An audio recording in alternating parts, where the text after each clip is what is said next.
இந்த வீடியோவில் ஆசிரியர் தேர்வாரியம் யூஜிடிஆர் பிஆர்டி எக்ஸாம் பற்றின தகவல் கொடுக்குற அந்த வீடியோ மேக் பண்ணது. நம்ம தொடர்ந்து இதை பற்றின செய்திகள் கொடுத்துக்கிட்டே இருக்கோம். அப்ஜெக்ஷன் கொடுக்குற வரைக்கும் நம்மளுக்கு தெரிஞ்ச சப்ஜெக்டில் கொஷின்ஸ் பற்றி நம்ம சொல்லியிருந்தோம். புக்கை பற்றி நம்ம ரெஃபரன்ஸ் கொடுத்துருந்தோம். இன்றைய தினத்தோடு பார்த்தீங்க அப்படின்னா நம்மளுக்கு ஸ்டார் அப்ஜெக்ஷனோட டைம் ஓவர். இன்றைய தினம் 5 மணியோட பார்த்தீங்க அப்படின்னா கம்ப்ளீட்டாக முடிஞ்சிருச்சு. ஸோ இனிமேல் நம்மளுக்கு எவ்வளோ அப்ஜெக்ஷன் இருக்குது, எவ்வளோ மாற்றங்கள் இருக்குது, அதில் என்னென்ன இருக்குது அப்படின்றத ஒரு பத்திரிகை செய்தியாக அவங்க வெளியிடுவாங்க. ப்ளஸ் அதோட ஆன்சர் கீயும் நம்மளுக்கு ஃபைனல் ஆன்சர் கீயும் விடுவாங்க. ஸோ இந்த ஃபைனல் ஆன்சர் கீ பார்த்தீங்க அப்படின்னா எப்படி சாலிடாக பார்த்தீங்கன்னா ஒரு 1 மந்த் நம்மளுக்கு இருக்கும். அதுக்கப்புறம் தான் ஃபைனல் ஆன்சர் கீ நம்மளுக்கு வர வாய்ப்பு இருக்குது. குறைஞ்சது 20 நாட்கள்னாச்சும் நம்மளுக்கு கண்டிப்பாக அதுக்கு டைம் எடுத்துக்குவாங்க. இப்போ இந்த ஸ்டார் கொஷின்ஸ் பற்றி தான் நம்ம டிஸ்கஸ் சொல்லணும் அப்படின்னு இந்த வீடியோ மேக் பண்ணது. இந்த ஸ்டார் கொஷின்ஸ் அப்படின்றது நம்ம கொஷினே பார்த்தீங்கன்னா மிஸ்டேக்கு, ஆப்ஷன் பார்த்தீங்க அப்படின்னா ஆப்ஷனே அங்கே கொடுக்காம இருக்கிறது. ஓகேவா? ஸோ இது மாதிரி அந்த ஒரு கொஷினுக்கு தகுந்தவாறு எந்த ஒரு விஷயமும் அங்கே இல்லை அப்படின்னா அது எல்லாமே ஸ்டார் கொஷின்ஸ் தான் நம்ம கன்சிடர் பண்ணிக்கணும். அதுதான் ஸ்டார் கொஷினாக அவங்க எடுத்துக்குவாங்க. அதாவது தவறான கொஷின்ஸ், தவறான ஆப்ஷன்ஸு, அந்த கொஷினுக்கு ப்ராப்பரான ஆப்ஷனே அங்கே இல்லை. ஓகே, அந்த 4 ஆப்ஷனுமே அந்த கொஷினுக்குரிய ஆப்ஷனே கிடையாது. கொஷின் தப்பு, கொஷினே தப்பு. ஸோ இது எல்லாத்தையும் பார்த்தீங்க அப்படின்னா ஸ்டார் கொஷின்ஸாக நம்ம கன்சிடர் பண்ணிக்கலாம். ஸோ இதுக்கெல்லாம் ஆசிரியர் தேர்வு வாரியம் மதிப்பெண்கள் கொடுப்பாங்களா, மார்க் இன்க்ரீஸ் ஆகுமா அப்படின்ற ஒரு விஷயம். இது பார்த்தீங்க அப்படின்னா பிஜிடிஆர்பிலாம் பார்த்தீங்க அப்படின்னா எல்லாத்தோட எக்ஸ்பெக்டேஷன் இருந்துச்சு. ஸ்டார் கொஷின் மேத்தமெட்டிக்ஸ் பொறுத்தவரைலாம் பார்த்தீங்கன்னா நிறைய கொஷின்ஸ் அது மாதிரி இருந்துச்சு. ஆக்சுவலாக ஆசிரியர் தேர்வு வாரியம் பார்த்தீங்க அப்படின்னா இவ்வளோ டைம் இதுக்கு எடுக்கணும்னு கிடையாது. சப்ஜெக்ட் எக்ஸ்பர்ட் தான் எடுக்கிறாங்க.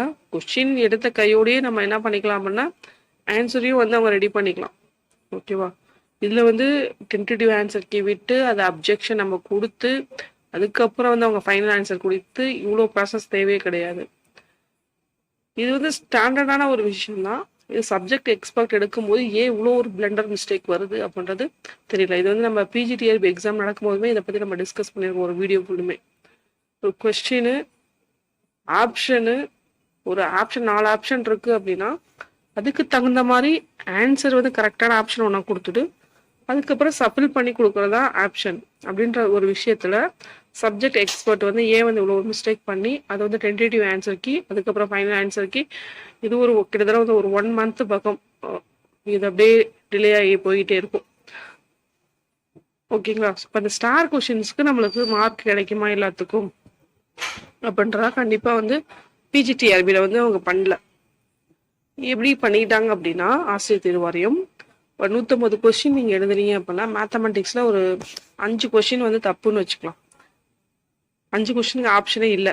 இது மாதிரி கொஸ்டின் ஒரு 5 கொஸ்டின் ஸ்டாண்டர்ட் எடுத்துக்கிட்டோம் அப்படின்னா அவங்க எப்படி கன்சிடர் பண்ணிக்கிறாங்க அப்படின்னா 150 என்ன பண்ணாங்க 145க்கு கன்சிடர் பண்ணிக்கிறாங்க. 145 மார்க்கு தான், அந்த 5 மார்க்கை விட்டுறாங்க.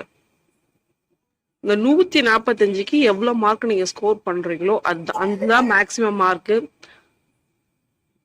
ஃபர்ஸ்ட் மார்க்கு, செகண்ட் மார்க்கு எல்லாமே. அப்போ அவங்க கன்சிடர் பண்ணிக்கிறது பார்த்தீங்க அப்படின்னா 145. இன்கேஸ் ஒரு 3 கொஸ்டின் தப்பு அப்படின்னா 147 மார்க்கு எக்ஸாம் நீங்கள் எழுதுகிற மாதிரி அவங்க கன்சிடர் பண்ணிக்கிறாங்க.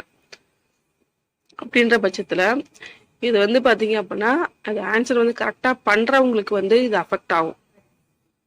ஓகே, ஆன்சர் பண்ணாதவங்களுக்கு அவங்களோட மார்க் அப்படியே தான் இருக்கும், அதில் எந்த சேஞ்சஸுமே இருக்காது. ஆனால் ஆன்சர் கரெக்டாக பண்ணுறவங்களுக்கு இதில் என்னது ஒரு 3 மார்க்கும் 5 மார்க்கும் அவங்க குறைஞ்சிரும். இதுதான் பிஜிடிஆர்பி எக்ஸாம்லேயும் நடந்துச்சு. யூஜிடிஆர்பிலுமே மேபி அவங்க கன்சிடர் பண்ணிக்கிறது எக்ஸாம் 150 கொஸ்டின் எழுதுனதை மிஸ்டேக் கொஸ்டினை குறைச்சி 147 கொஸ்டினோ 48 கொஸ்டினோ 145 கொஸ்டினோ அப்படின்றத கன்சிடர் பண்ணி அதை வச்சு அவங்க என்ன பண்ணுவாங்க அப்பா மார்க் எவால்வேட் பண்ணி அதுலேருந்து நம்மளுக்கு cut off, maximum mark, minimum mark எல்லாத்தையுமே வந்து கொடுப்பாங்க. இதுதான் ஒரு விஷயம். இது வந்து பிஜிடிஆர்பியில் அவங்க ஃபாலோ பண்ணது. மேபி யூஜிடிஆர்பிலும் அது போல் நடக்கலாம். ஓகேங்களா? ஸோ இதனால் மார்க் வந்து இன்க்ரீஸ் ஆகுமா அப்படின்னா, கொஸ்டின் வந்து கரெக்டாக பண்ணவங்களுக்கு வந்து கண்டிப்பாக மார்க் வந்து இன்க்ரீஸ் ஆகாது. அவங்களுக்கு 3 மார்க் போயிடும். ஆனால் அதை பண்ணாதவங்க இருக்காங்க பாருங்க, அவங்களுக்கு அவங்க மார்க் அப்படியே தான் இருக்கும். அவங்களுக்கு ஒன்றும் பிரச்சனை கிடையாது. ஸோ இதில் வந்து கட் ஆஃப் குறையுமா அப்படின்னு கிடையாது. 145க்கு அப்படின்றது 147க்கு அதுக்கு எவ்வளோ மேக்ஸிமம் மார்க்கோ அதை பொறுத்து நம்மளுக்கு வரும். ஸோ இதனால் வந்து கட் ஆஃப் குறையும் அப்படின்னா, ஃபுல் மார்க் அந்த 3 மார்க் 3 எடுக்கிற 3 கொஸ்டின் நல்லா பண்ணியிருக்காங்க, அந்த 5 கொஸ்டின் இருக்காங்க பாரு, அவங்களுக்கு தான் இதுக்கு வந்து என்ன ஆகுது அப்படின்னா மார்க் வந்து குறையிற மாதிரி இருக்கும். அதர்வைஸ் வந்து பார்த்தீங்க அப்படின்னா அது வந்து ஸ்டாண்டர்டாக வந்து உங்களுக்கு இருக்கும். சரிங்களா? ஸோ இதுதான் வந்து ஸ்டார் கொஸ்டினோட தன்மை. இது வந்து பிஜிடிஆர்பியில வந்து பார்த்தீங்க அப்படின்னா இது வந்து அவங்க அந்த மெத்தட் தான் ஃபாலோ பண்ணாங்க. யூஜிடிஆர்பி மேபி வந்து அதே தான் வந்து ஃபாலோ பண்ண வாய்ப்புகள் இருக்கு. இந்த ஸ்டார் கொஸ்டின்ஸ்க்கு வந்தான ஒரு விஷயம் வந்து இதுதான்.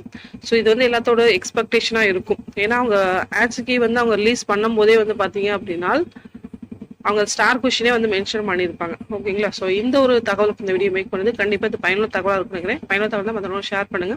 நன்றி, வணக்கம். தேங்க்ஸ் ஃபார் வாட்சிங்.